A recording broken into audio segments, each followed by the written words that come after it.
And welcome to the second quarter 2026 Citizens and Stakeholders Engagement of the Federal Ministry of Marine and Blue Economy. Our quarterly engagement provides an opportunity to strengthen collaboration, exchange ideas, and ensure that our policies and programs are shaped by views and inspiration of those we serve.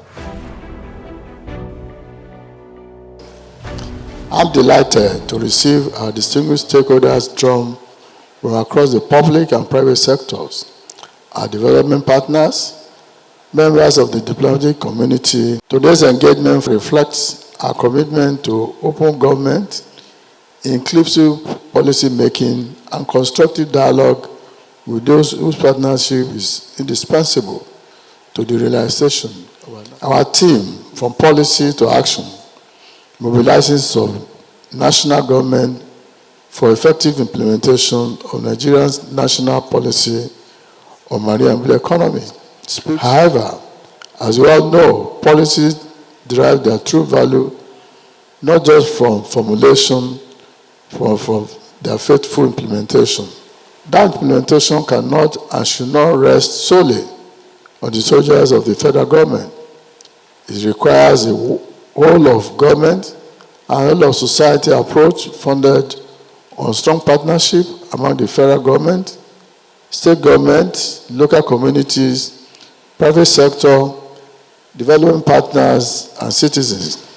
This is why today's conversation in particular is of particular importance. The policy we achieve is full promise only when every tier of government embraces it as a shared development agenda and aligns its programs, investment, and institutional priorities accordingly. Many of the assets that define the blue economy are located within our states and communities.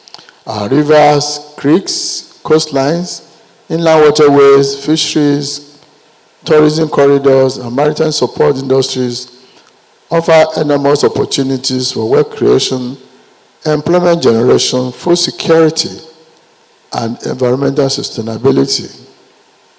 State government therefore occupy a strategic position in translating national aspirations into practical initiatives that directly impact the lives of our people.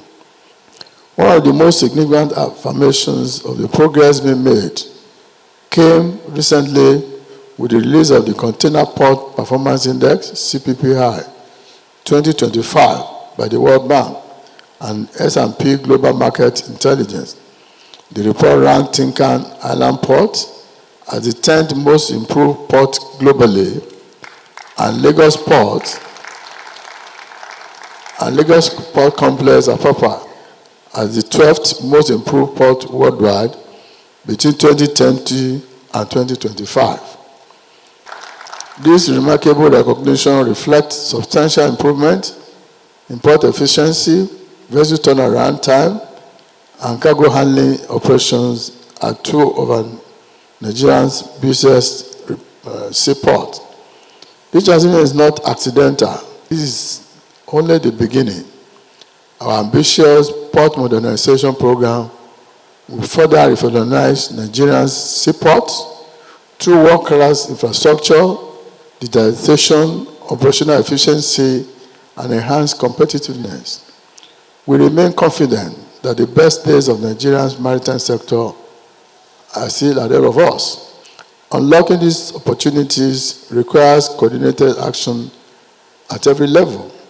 I therefore called on our coastal states to develop implementation frameworks that align with the national policy on marine and blue economy, integrate blue economy priorities into their developmental plans, encourage responsible private investment, strengthen environmental stewardship, and build institutional capacity for sustainable resource management. To the private sector, I say that this is your moment. Government is creating an enabling environment for investment, innovation, and enterprise. We welcome partnerships that will unlock capital, deploy technology, create jobs, and accelerate the growth of the Nigerian blue economy. To our development partners, we deeply appreciate your continued support and encourage even stronger collaboration as we pursue our shared objectives of sustainable development, climate resilience, and inclusive prosperity. To our citizens, collaboration is invaluable as subnationals with the federal government and indeed with the private sector. And so while I commend Mr. President and the Honourable Minister, I'd like to also commend all of you from the private sector for working in synergy with the federal ministry, and this time around, we are very sure that we will also work with the sub-national governments. I don't want to belabor the point that the marine and blue economy holds so much for our country, particularly in this era of diversification, and that we are diversifying from concentration